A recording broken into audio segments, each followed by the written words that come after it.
The Truman Show, Stranger Than Fiction, The Terminal.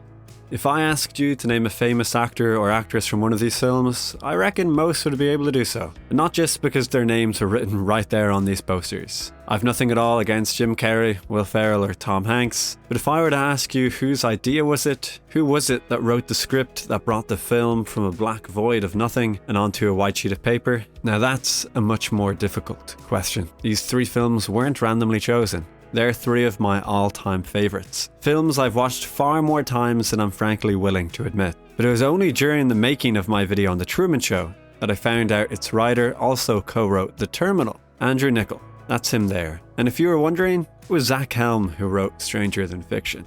And until very recently, I'd never heard of either of them. Yet without them, my favourite films probably would never have been made in the first place. Of course, while many big-name directors, such as James Cameron and Christopher Nolan, often write their own scripts, and hey, sometimes it's even the big-name actors who write them, there are still far more writers who slip through the gaps and never really enter the public zeitgeist or red carpet premieres. In this video, I wanted to shine a brief light on the often overlooked art of screenwriting, the difficulties in becoming a screenwriter, and find out just how Hollywood finds their next big script. Welcome to the flip side. Before the awards, before you sit down into your cinema seat with a $15 small popcorn Fanta combo deal, before a director obnoxiously yells the word action, before anything else really, comes the script. No, not that kind of script. This kind of script. Unless it's been commissioned by a production company in advance, the script is first brought to life as a spec script or speculative script. These scripts are written in the hope of being optioned by a production company, usually via an agent or manager. Each year, approximately 50,000 scripts are submitted to the Writers Guild of America, but this only materializes into approximately 100 to 150 films per year. According to screenwriter Scott Myers, only about 26 spec scripts were even optioned by Hollywood in the year 2020. Now, these figures should obviously be taken with a grain of salt, given that 2020 wasn't exactly a bumper year for film production, with everything going on in the world, but even on a good year such as 2011, a mere 100 scripts were optioned. Now, to be optioned essentially means that a producer will attempt to produce the film. The script will undoubtedly change through rewrites for various budgetary, practical, or aesthetic reasons. An option is not a purchase, but more closely resembles a lease or rental agreement with a screenwriter. An option will include three main things. 1. A final purchase price. 2. A time period. And 3. The initial option price. This is to allow time for the film to be made should it ever get made. Then and only then will the final purchase price be paid and the copyright transferred over to the buyer. However, that will only happen should the film finish production. Should the film not finish production, well, then most option agreements have a clause stating that in the event the film fails to reach completion and the final purchase isn't made, well, then a future buyer of the script would also have to pay the costs put into the film by the initial production company who didn't finish and release film. Thus, this leaves many option scripts with a debt attached to them, a debt that might put off any future production company from trying to make it in the future. And remember, being optioned doesn't mean that a film will ever take any tangible steps on the road to production. Script may take years or even decades to be optioned in the first place. Since 2005, there has been a blacklist of some of the most notable scripts that have been left on the sidelines. This list was first compiled when Franklin Leonard began surveying Hollywood executives to find their favorite works that still sat unproduced, in the hopes of shining a spotlight on them and helping them towards being optioned and even being produced. Since then, more than 440 of these scripts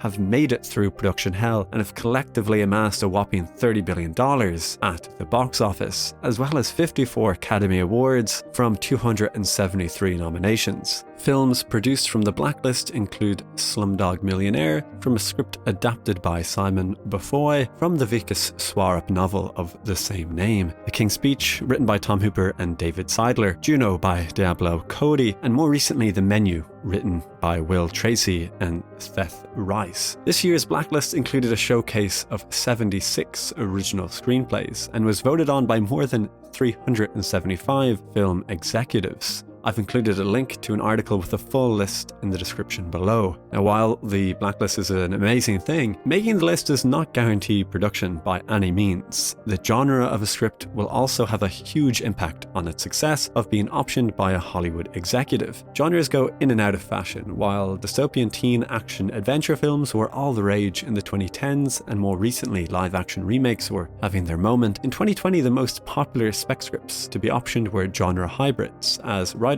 maybe were attempting to hedge their bets across multiple genres. Film is, after all, a business, and while companies stand to make eye-watering sums from a box office smash, a flop can have just as much of a negative impact on a studio. Picking a good film and a commercially attractive film are two very different things. While the odds of having a script selected for production are already incredibly low, even getting a script that gets produced does little to guarantee future success in Hollywood. In fact, the percentage of screenwriters obtaining a second writing credit within 5 years of their first stood at only 17% in the 2000s, compared to 39% in the 1950s. Now, this may be another reason for there being a lack of big-name screenwriters, as replicating success in Hollywood becomes increasingly more difficult. Now, Hollywood may be in the title of this video, but Hollywood certainly isn't the only place behind scripts at the moment. New players such as Netflix, well, I say relatively new, Netflix is actually a few days older than myself, surprisingly, but anyway, relatively new players such as Netflix have been consistently pumping out their own content for more than a decade now, since the first Netflix original film Lilyhammer came out way back in February 2012. Netflix have since given quite a number of opportunities to non-established writers such as Noga Landau of Tau, Shivani Srivastava of Wedding Season, and in 2023 it launched the Netflix Created By initiative to give more chances to writers from underrepresented groups. Also, most people, such as myself, don't come from America and live thousands of miles from the glitz and glamour of Hollywood. Depending on your country, some national bodies exist to find and nurture budding talent in film. Here in Ireland, the likes of Screen Ireland and TG Cahir provide opportunities across the spectrum, while across the water in the UK, platforms such as the BBC Writers Academy attempt to train and ultimately produce new writers for shows on the BBC. And while having your work actualized into something seen and appreciated, or not so appreciated by the masses, is the goal of many a screenwriter, myself included, it's perhaps better to start looking towards the neighborhood before turning your neck towards the stars. For instance, maybe start by submitting your script to a local filmmaking group or society. Back at university, I made a very rudimentary short film with the film society I was a part of. One that was never going to win any awards or accolades, but did allow me to start learning some of the processes involved in filmmaking, including the deceptively difficult task of turning words on a computer screen into a semi-watchable piece of film. Had I not, I maybe would never have met some of the best friends I have to this day. As always, thank you for watching. And if you enjoyed this little video, why not leave a little like to push it out to some more kind viewers? And hey, I might just catch you again on the flip side.